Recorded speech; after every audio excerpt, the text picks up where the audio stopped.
So out of all the Marvel superheroes that were gonna get their movies, the one I was probably the most concerned about was Thor. Because with all the other superheroes, it kinda made sense. They get superpowers, or they're based on technology, or they create stuff.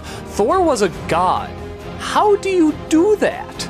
And on top of that, his design was always kinda weird. He had a helmet with these weird wings on it, and I just remember thinking to myself, oh man, this is gonna be the one. This is the one that people are just gonna roll their eyes at and say, sorry Marvel, we can't do this, it's just too goofy. But they made the very clever choice of assigning Kenneth Branagh to direct it. Now this is a guy that hasn't really done any superhero movies, and to be fair, he can be kinda hit and miss, but he's got mad talent, and everything he does is huge. And this movie is no exception. This is a gigantic looking film. Suddenly the idea of Marvel telling the story of a god sounds unbelievable. Look at Thor, he looks amazing. Look at Odin, he looks amazing. Look at this environment, it's friggin' phenomenal. Which is why it's really ironic that the least impressive part of this movie is what Marvel usually does well, the interaction with the real world.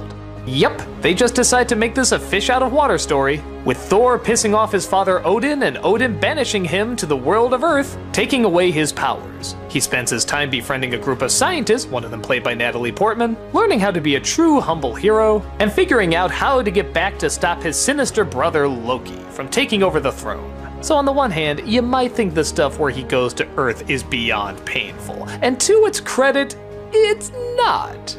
Is it good? Well, I don't know if I can say that. But much like Iron Man, a lot of the likability comes from the charm of the main actor. Chris Hemsworth is a perfect Thor. He can be cocky, but likably naive.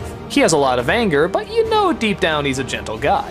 And most importantly of all, he adapts. I'm so sick of these movies where the fish out of water just stays stubborn and never wants to change anything. But this guy, he's a warrior, he's fought in battles. So when he throws a cup of coffee on the ground demanding more and they tell him that's not how we do things here, he doesn't demand an explanation or act like a spoiled brat, he says, okay.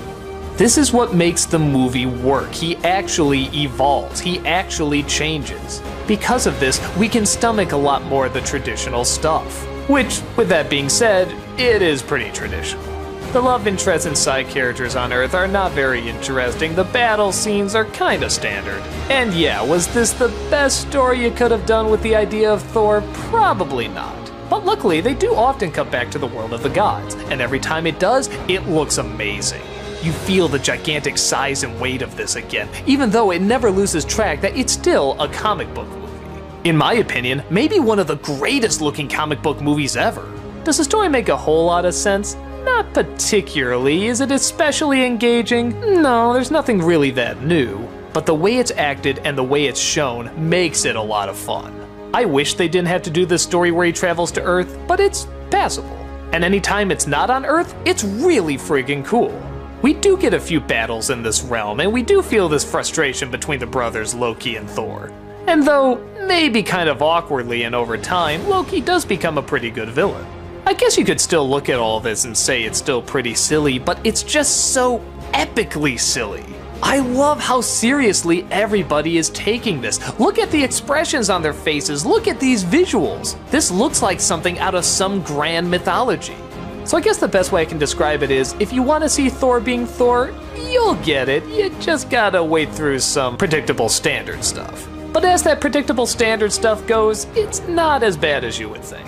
Is it needed? Probably not, but again, remembering the time period this came out, it's not like everybody was just ready to accept a Thor movie. This was probably the best compromise you could get at the time. The grand stuff is still grand, and it sucks me into its world. Do I wish there was more of it? Hell yeah, but for what I got, I really enjoyed it. Yes, I could have used more action and even more exploration of these worlds, but for what I thought I was gonna get, I was thoroughly impressed.